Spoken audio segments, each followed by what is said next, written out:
Dans très peu de temps, Sangoku, il se trouve que vous allez contracter une grave maladie. Et que vous succomberez à cette maladie. Hein? C'est un virus qui attaquera votre cœur. Même un Super Saiyan ne peut lutter contre cette maladie. Un virus qui attaque le cœur et les haricots magiques ne peuvent rien contre ça? Oh, ça tombe vraiment mal. Au premier symptôme, il faudra que vous buviez cet antidote. Mais qu'est-ce que c'est? C'est le remède dont vous aurez besoin. Le virus est incurable aujourd'hui, mais dans 20 ans, les chercheurs ont réussi à le vaincre. Buvez ce médicament au premier symptôme et vous serez sauvé. Ah oui, c'est formidable. Ah, oh merci Trunks, tu aurais quand même pu éviter de me faire peur et me dire ça plus tôt.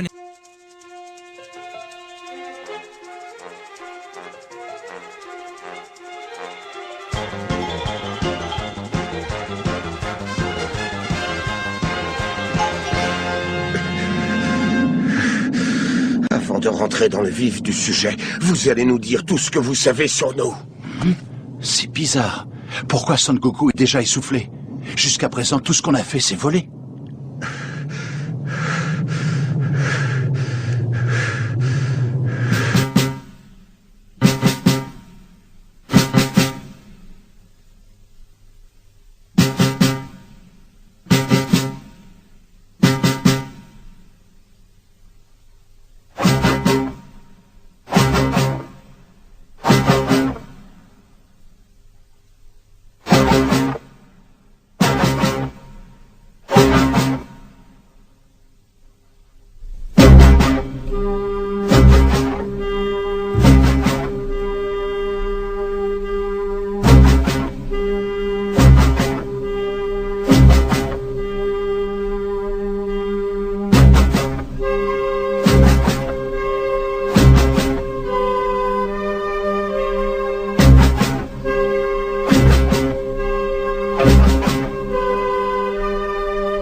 Milan Hubl, l'historien tchèque, disait ceci: pour liquider les peuples, on commence par leur enlever la mémoire.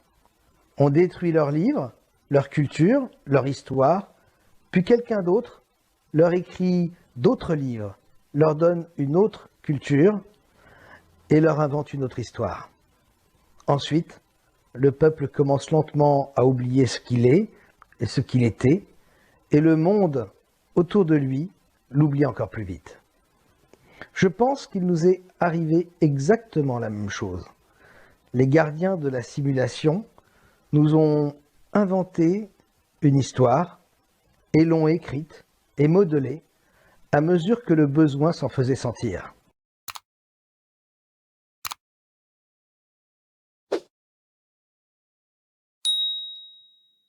Milan Hubl, l'historien tchèque, disait ceci: pour liquider les peuples, on commence par leur enlever la mémoire. On détruit leurs livres, leur culture, leur histoire, puis quelqu'un d'autre leur écrit d'autres livres, leur donne une autre culture et leur invente une autre histoire. Ensuite, le peuple commence lentement à oublier ce qu'il est et ce qu'il était, et le monde autour de lui l'oublie encore plus vite. Je pense qu'il nous est arrivé exactement la même chose. Les gardiens de la simulation nous ont inventé une histoire et l'ont écrite et modelée à mesure que le besoin s'en faisait sentir.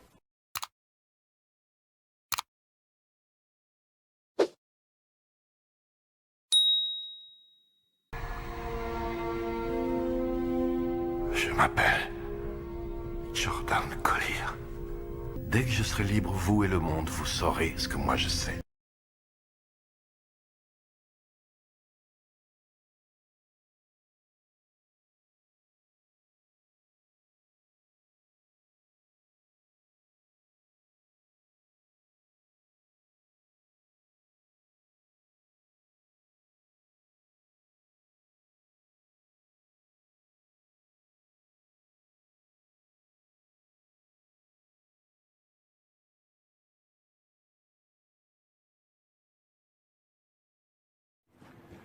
Bonjour, c'est Évrard, je suis à l'hôpital Sainte-Mus à Toulon.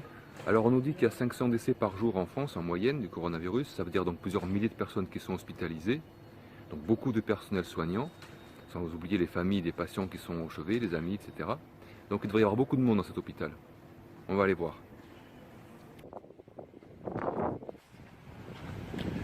Voilà, on rentre dans l'hôpital. Regardez la salle d'attente, il n'y a personne. Complètement vide.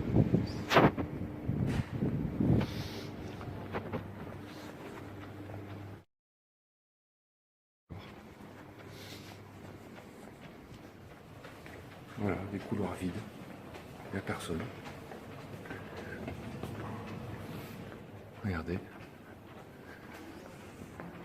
Alors qu'on nous dit que les hôpitaux sont modés, sont surchargés.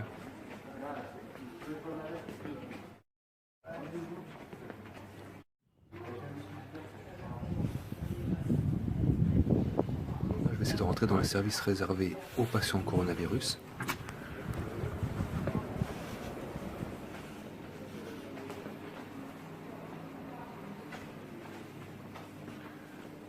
Où sont les hôpitaux bondés? Alors regardez, il n'y a absolument personne.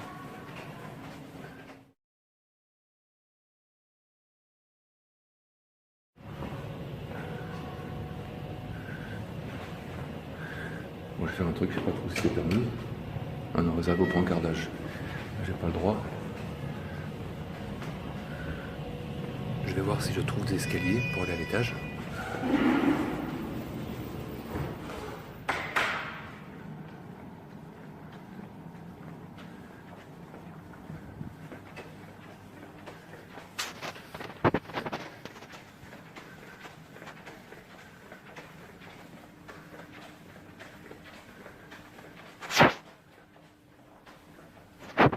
Bon, là, je vais pas rentrer, c'est interdit. Par la fenêtre, je vois qu'il y a des lits, ils sont vides, il n'y a personne, toujours personne.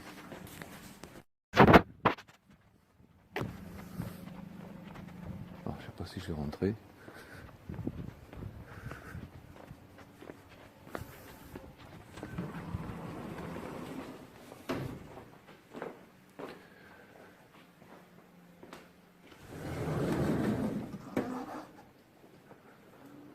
Voilà, vous voyez, il n'y a personne. Voilà, salle des urgences, un autre hôpital à Toulon, c'est vide, personne. Bon, je reste pas parce que je sais pas si j'ai le droit d'être ici. Voilà, les deux hôpitaux que je suis allé voir à Toulon sont vides, où il n'y a presque pas d'activité. Ça n'a rien à voir avec la situation critique qu'on nous décrit. Alors moi, ce que je vous propose, c'est d'aller voir vous-même dans l'hôpital de votre ville.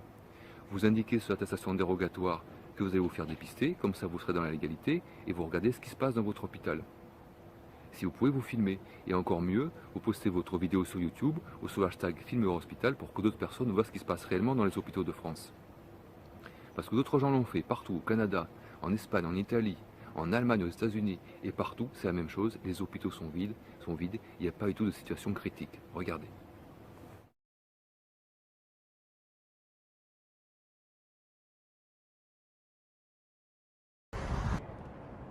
Approximately how many coronavirus patients have you seen? How many? You don't know? 2? 100? 3. You've seen 3. How do you know they had coronavirus? Do you guys test in the ambulance? You don't know. You assume. So I'm here at a local hospital, and there's all these tents in the parking garage, all these empty tents that just go down for a ways. There's nobody here. What is going on? Скучает. Вот, смотрите, 2 скорые стоят, и больше ни хера, ни людей, никого. Где все эти истерики, где все эти видео, которые показывают, что лежат больные на полу, пустое приемное отделение, люди, в очереди никого нет. По-моему, у нас... Pošto neke glupače ne veruju. Evo, ovo je bolnica u Bolonji, u Santorsoli, o kojoj pričam.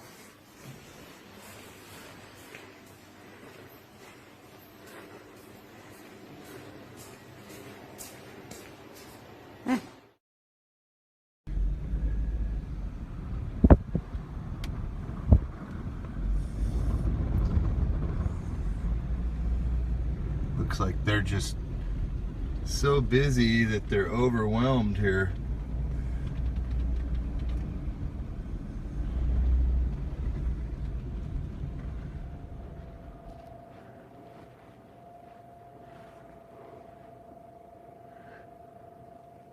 That's intensive care unit.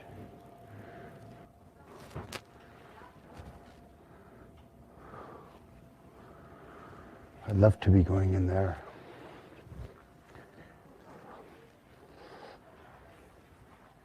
Coronavirus patients, well, where are they? Looks pretty dead. This was a busy hospital when I spent a lot of time here before, and it doesn't look like they're using it for that at all. It doesn't look like they're using it for anything. I was just at Queens, that hospital there. Lines of people lining up already this morning for about the last 45 minutes. Confirmed cases, people waiting to get tested. Supplies are in demand there. Somebody said there would be hordes of people inside, that's why I didn't go in. Let's see, the doctor with his mask on and everything. And look at that. Nobody. Completely empty. There's just police, no EMS, nothing.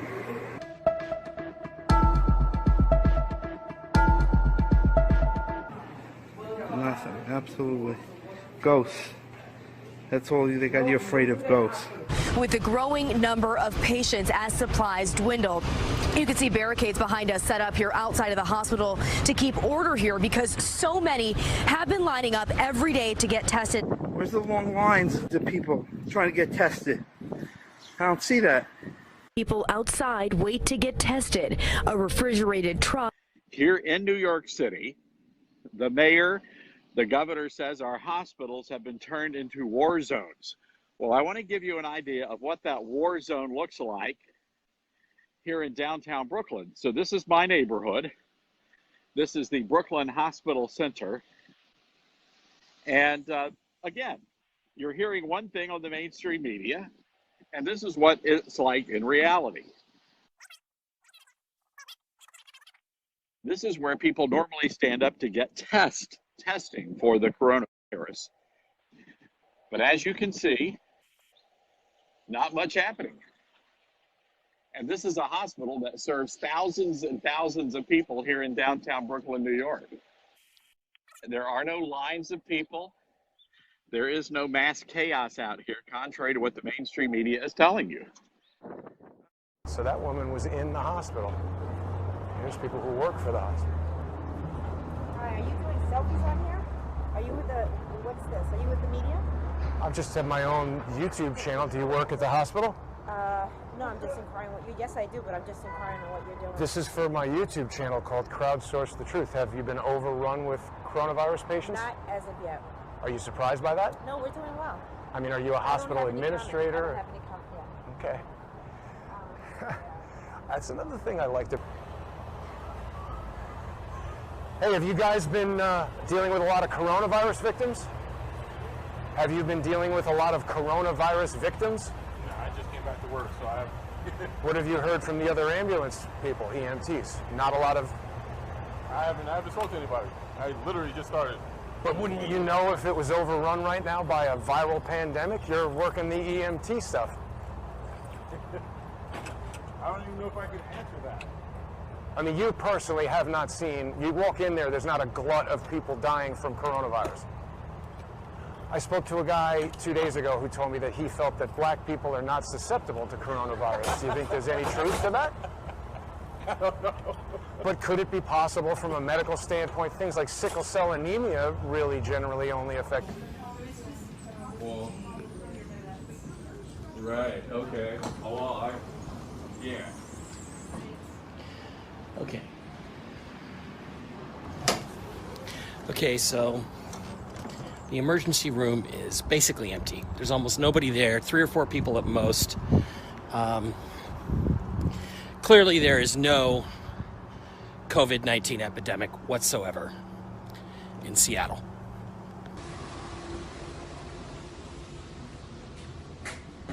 Bonjour. Là, on voit que la salle d'attente est vide. Ils ont espacé tous les sièges. Ouais, je regarde s'il y a du monde. Vous êtes en train de filmer? Qu'est-ce qui se passe? Pardon? Vous êtes en train de filmer? Oui, bien sûr, ouais, pourquoi pas. Filmer, monsieur. Désolé, c'est le personnel qui est soignant, là. Ben, qu'est-ce que ça change? Ben, on veut pas le filmage, sinon on va aller chercher la sécurité. On n'est pas là pour se faire filmer, là. Bon, faut regarder. Monsieur, ok, c'est beau. Ouais, Ah oui, on veut savoir ce qui se passe. Vous avez eu beaucoup de patients du coronavirus aujourd'hui?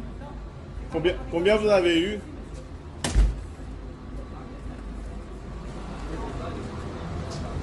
Medien haben bereits am Wochenende über 1000 Corona-Infizierte für die Stadt Berlin gemeldet.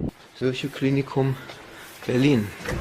Das Einzige, was hier noch zu sehen ist, ist das... Ja, bei den Stühlen soll man nicht zusammensitzen. Aber ansonsten ist hier nicht wirklich was festzustellen. Also ich habe einige Mitarbeiter hier im Vertrauen sprechen können. Die haben gesagt, also das, was in den Medien berichtet wird, das können sie nicht nachvollziehen. Dass sich das nicht deckt mit dem, was hier tagtäglich passiert. Ich meine, ich kenne Krankenhäuser in Notsituationen, zum Beispiel in Libyen und Syrien, übervoll mit Verletzten des Krieges, ja, oder in Venezuela, übervoll mit Leuten, die irgendwelche Mangelerscheinungen haben. Aber hier ist ja gar nichts los. Ich habe auch gefragt, ja, wieso, das sieht doch nicht aus wie ein Katastrophenfall. Und da sagte einer der Mitarbeiter, die übrigens die waren alle sehr kritisch gegenüber den Medien hier. Das ist alles übertrieben und so. Und er sagte, ja, das ist kein Katastrophenfall. Einen Katastrophenfall hatten wir letztmalig zum Beispiel, als der LKW... Die Charité in Mitte hat uns ins Virchow-Klinikum geschickt und gesagt, hier würden alle Berliner Corona-Fälle zusammenkommen. Und das zwischen 8 und 16 Uhr. Das heißt, die meiste Zeit über ist gar nichts los. Schauen wir mal hier an. Also, die sind zwar da hinten in den Zelten, in den Zweien, die jetzt leer sind, aber Was mich wundert, das ist doch nicht der Ausnahmezustand, der in den Medien beschrieben wird. Voilà, on nous ment. Les médias, le gouvernement nous mentent. On nous annonce aujourd'hui 600 décès avec le coronavirus. Au fait, on ne meurt plus que du coronavirus? On ne meurt plus d'autres grippes ou d'infections respiratoires causées par d'autres virus? On aurait aimé avoir des comparaisons, comme des chiffres. Les médias nous annoncent 500 décès par jour en moyenne en France. Ça veut dire plusieurs milliers de personnes qui sont hospitalisées. Beaucoup de personnel soignant, et les hôpitaux sont vides. C'est curieux quand même. Ça confirme ce que je vous dis depuis longtemps. Le Covid-19 n'est pas plus dangereux qu'une grippe. C'est ce que confirment de nombreux spécialistes dans le monde entier, de nombreux docteurs, de nombreux spécialistes en virologie. Covid-19 n'est pas plus dangereux qu'une grippe saisonnière. Et nos dirigeants, le gouvernement, sont en train de bloquer le pays, de nous plonger dans un chaos économique et social pour une grippe. Il y a quelque chose qui ne va pas là. Moi j'ai l'impression qu'on plonge tout doucement vers un état totalitaire, vers une dictature. Et les gens sont en train de se rendre compte. Ma vidéo précédente a fait plus de 700 000 vues. Franchement, jamais j'aurais cru qu'une de mes vidéos deviendrait virale. Ça veut dire qu'il y a une part de vérité dans cette vidéo aussi. Au passage, je voudrais remercier tous ceux d'entre vous qui m'ont laissé des commentaires, des critiques constructives, qui ont corrigé mes erreurs, parce que je fais des erreurs. Je ne détiens pas la vérité. Si je fais ces vidéos, c'est pour échanger avec vous, pour communiquer, et pour qu'on ait plus de connaissances, afin de se sortir un peu de la situation dans laquelle ils sont en train de nous mettre.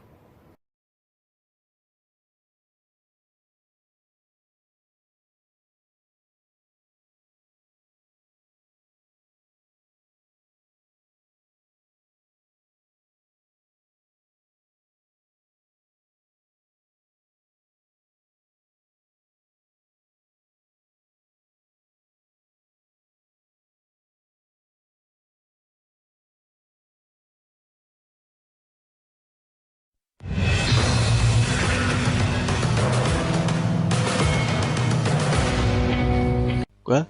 On est à l'antenne. Ah. Eh bien bonjour et bienvenue sur BFM TV pour l'exclusivité et le direct live sur le couronnement de Aragorn, fils d'Arathorn, en tant que nouveau roi du Gondor. Nous sommes en direct et en exclusivité sur BFM TV, ici même à Minas Tirith, et nous assistons au couronnement de Aragorn comme nouveau roi du Gondor. Je viens de poser une couronne sur la tête de quelqu'un.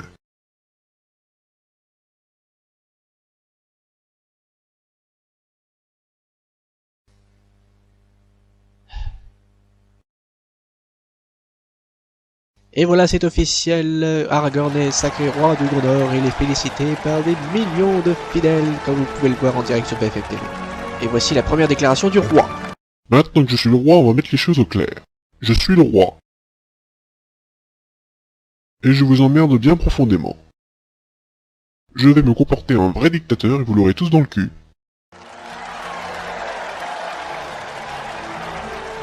Et voilà, c'était la première déclaration du nouveau roi du Gondor, qui donc a défini les objectifs de son règne, se comporter en vrai dictateur maléfique.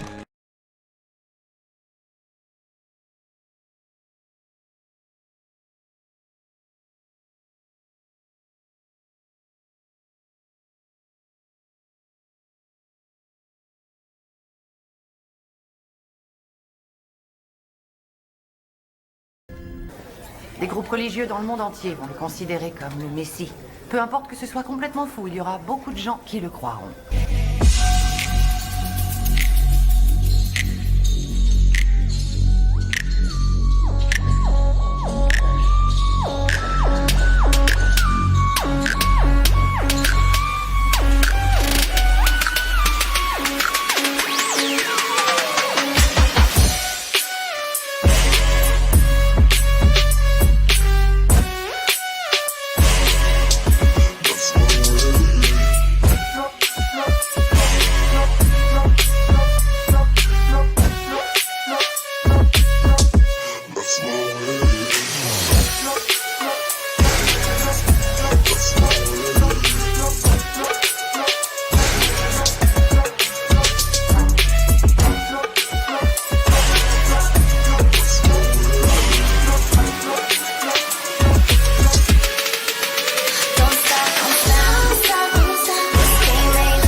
Valdano. Maradona, il était là, non, du point. De la main. Non, non, de la main. Y que enganche la tocar para arriba. Se marca dos, pisa la pelota Maradona. Arranca por la derecha del genio del fútbol mundial.